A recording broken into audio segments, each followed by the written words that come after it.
see a lot of die-off of organisms that can't live on an ultra-processed diet. You see this explosion of organisms that can. Okay, that's problem number one. You have a non-diverse ecosystem. Problem number two is when you take a processed food over and over again, ultra-processed, it's not just that you've now shifted the microbiome, but the metabolites of that food by the microorganisms are not metabolites you want circulating in your bloodstream. They're unusable, in many cases toxic. So it's this exponential problem. We focus on the fact that ultra-processed foods destroy the microbiome, which they do, but that's not the end of the story. The rest of the story is now that you've got a microbiome that's living on ultra-processed foods, it's making these metabolites that are not healthy for us. In fact, they're anti-nutrients or even somewhat toxic, now circulating in your bloodstream.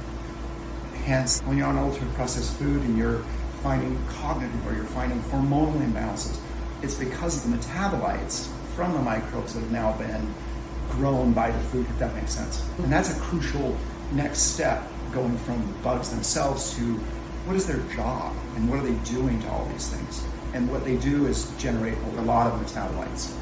Thousands. There's somewhere in the neighborhood of 50,000 metabolites that could be circulating at any time in your bloodstream from your bacteria. Whether they're good or bad depends on what bugs are present and what they're feeding on.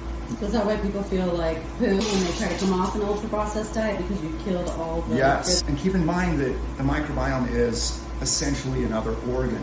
And when you shift your diet and those organisms aren't getting what they want, they're sending messages like dopamine to your brain saying, keep eating what we like, right? They have this level of control as an organ, just like your brain or your liver has control over certain systems, neurological, endocrine. That microbiome is trying to get you back to that. They're actively sending signals to your brain saying, we don't want you eating vegetables and fiber, we want you eating that food because we need that food. So that's why it's so hard to get off these diets.